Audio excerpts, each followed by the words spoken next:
Hello good evening students, welcome to BSc pro classes. स्वागत है आप सभी का बीएससी प्रो क्लासेस पे। तो जैसा कि आप सभी को पता है कि भाई सेमेस्टर फर्स्ट केमिस्ट्री के जो ड्यू पेपर रह गए थे उन विद्यार्थियों के एग्जाम है नियर कल, ठीक है।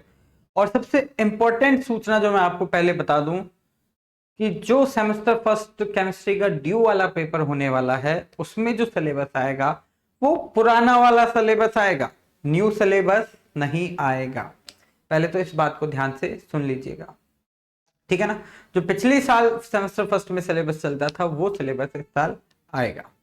और विद्यार्थियों, कम समय में तैयारी के लिए जो इंपॉर्टेंट क्वेश्चन जो हम आप सभी को बता रहे हैं उन क्वेश्चंस को आसानी से आराम से देखिएगा, समझिएगा और उनको करने की पूरी कोशिश करिएगा तैयार।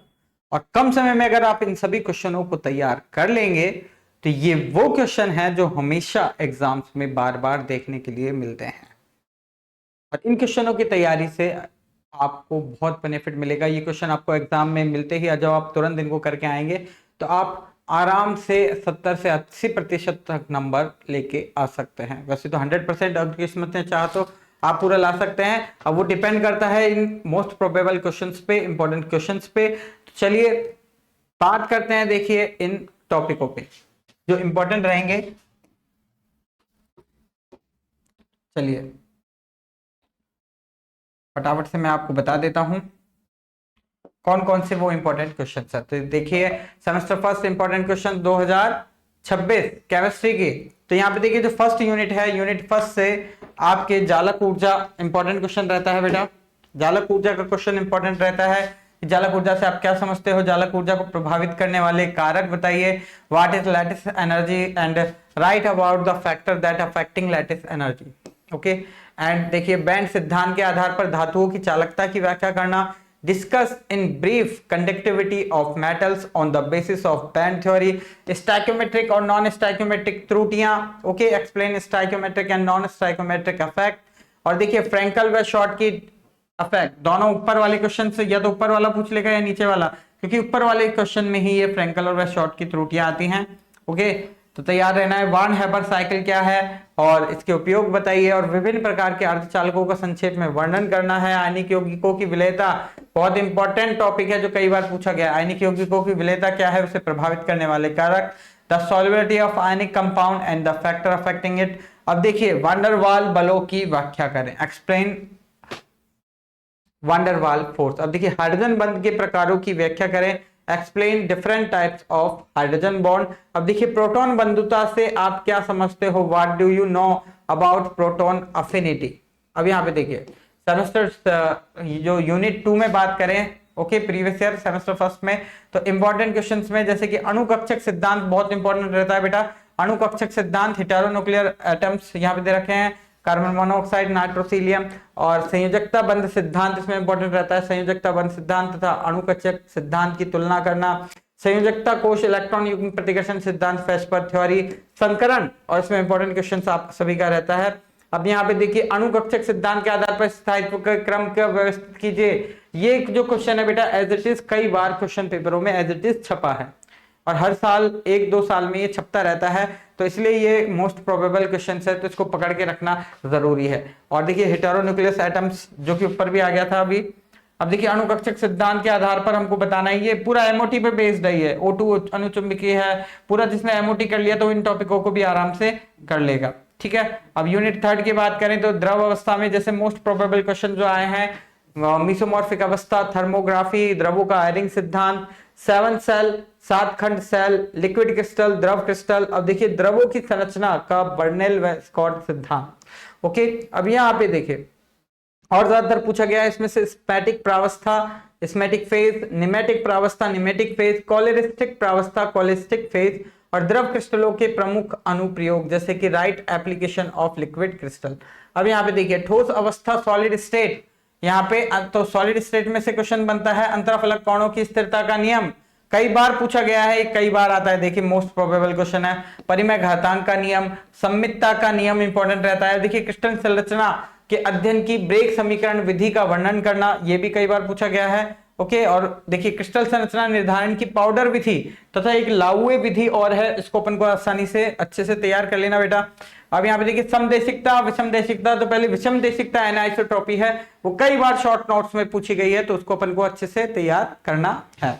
ओके, अब चलिए, अब जैसे कि अक्रिस्टलीय ठोसों का शीतलन वक्र, जो शीतलन वक्र है शॉर्ट नोट्स में आ सकता है। वाई सूचकांक, मिलर सूचकांक, क्वेश्चन ऐसे दे दिया कि ए 1/2 बी 3/3, तो इसको वाई सूचकांक में परिवर्तित कीजिए, वे मिलर सूचकांक क्या होंगे, तो इस प्रकार से क्वेश्चन दे सकता है। चारों के चारों पांचों, तो एक लॉन्ग क्वेश्चन पूरा आपका बन सकता है इस पार्ट से। तो इसको भी अच्छे से, जो न्यूमेरिकल्स में बिल्कुल सिंपल है, हमने वीडियो में सॉल्यूशंस में इनको कराया हुआ है, तो आप उनको कर सकते हैं।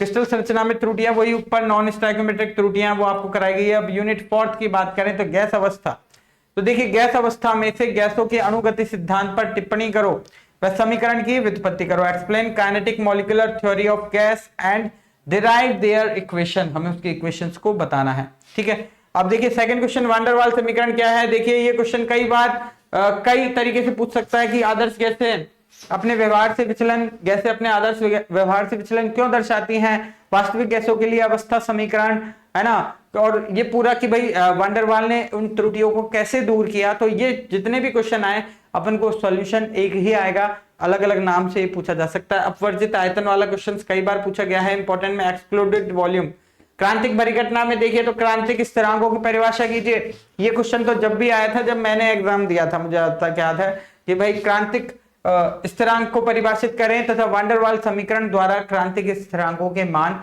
किस प्रकार परिकलित की जाते हैं। तो पूरा एक बड़ा डेरिवेशन है, और देखिए या तो ये इस तरीके से पूछ लेगा या फिर ये इक्वेशन इससे सॉल्व करवा लेगा कि RTC PC VC equal to 8/3। तो ये क्वेश्चन दो तरीके से आपसे पूछा जा सकता है। ओके, अब देखिए वान डेर वाल समीकरण द्वारा समानित अवस्था समीकरण का एक शॉर्ट क्वेश्चन भी आ सकता है समानित अवस्था समीकरण से। और यहाँ पे देखिए मैक्सवेल वोल्टेज मान के आणविक वेगों के वितरण का नियम आ सकता है। और ये देखिए और बाद बाकी के जो शॉर्ट नोट्स पूछे गए हैं, गैसों का द्रवीकरण, जूल थॉमसन प्रभाव, एमोगेट वक्र, देखिए ये बहुत इंपॉर्टेंट रहता है। एमोगेट वक्र और संपीड़िता वक्र, ये बहुत इंपॉर्टेंट टॉपिक है, इसके समझने वाले अच्छे से कॉन्सेप्चुअल है। तो एमोगेट वक्र और संपीड़िता वक्र आपको अच्छे से तैयार करना है। फिर आणविक वेग में बात करें तो ऐसी छोटी छोटी परिभाषाएं यहाँ पे कई बार आई हैं, संगठन संख्या, संगठन व्यास, वर्ग माध्यम मूल वेग, तो ये प्रायिकता वेग, औसत वेग, तो इनके ऊपर शॉर्ट नोट्स आपके पूछे जा सकते हैं। फिर आपकी कोलाइड अवस्था की बात करें तो कोलाइड विलयनों के अनुप्रयोग आप अच्छे से तैयार कर लीजिएगा, और कोलाइड विलयन बनाने की विधियां, देखिए आप ऊपर वाला आधा पार्ट तैयार कर लें या तो, और नीचे वाला आधा पार्ट ये कोलाइड अवस्था तैयार कर लें। तो कोलाइड विलयनों का अनुप्रयोग, कोलाइड बनाने की विधियां, और ब्रेडिंग आर्क विधि, परिक्षेपण विधि, पैप्टिकरण, टिंडल प्रभाव, स्वर्णांक, हार्डी सुलजे नियम, द्रव स्नेही द्रव विरोधी कोलाइड, जीटा विभव या विद्युत कण संचलन, या देखिए वैद्युत परासरण।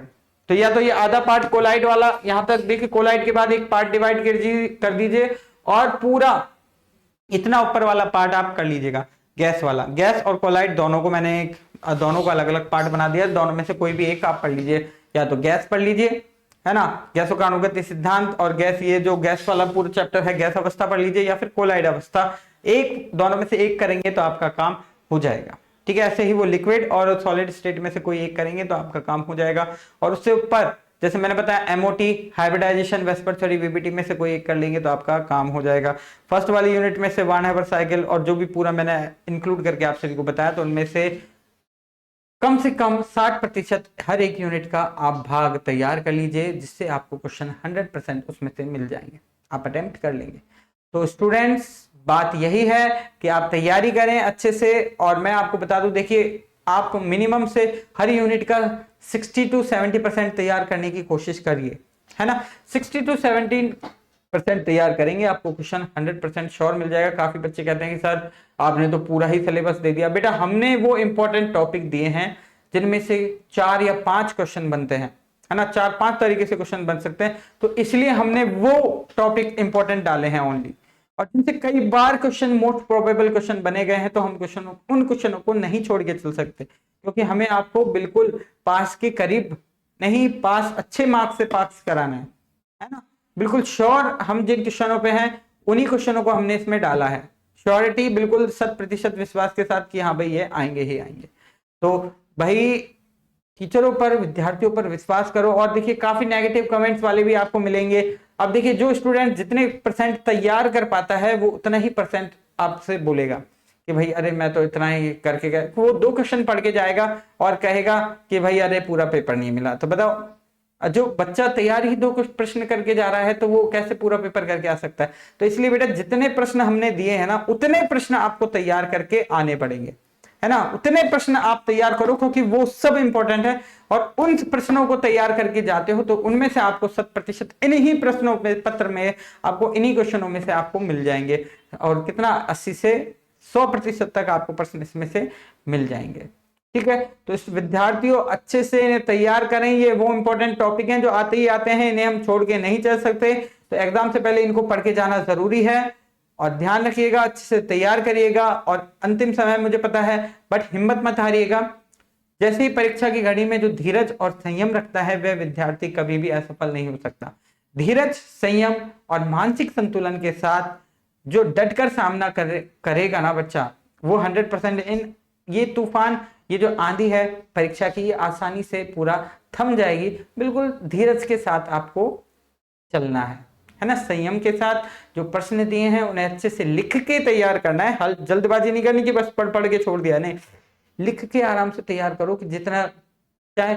देखिए इंपॉर्टेंट क्वेश्चन मैंने आपको बता दिया, हर यूनिट का 60 से 70%, मिनिमम 60% तो करिए ही, तो आप अच्छे से तैयार कर सकते हैं इन क्वेश्चनों को। अब भी चाहे तो लिख लिख के आप 3 से 4 यूनिट, मैं बात करता हूं 3 यूनिट तो आप आराम से कर सकते हैं लिख के आराम से, अभी भी अगर चाहें तो। ये बिल्कुल मेरा वादा है, जल्दी जल्दी लिखिए क्योंकि वहां पे भाई आप लिख के जैसे जल्दी लिख के करिए क्योंकि वहां पे राइटिंग का कोई इशू नहीं है, मेन कॉपी में तो आपको आराम से लिख के करना पड़ेगा, तो आप फिर जल्दी फास्ट फास्ट लिखिए।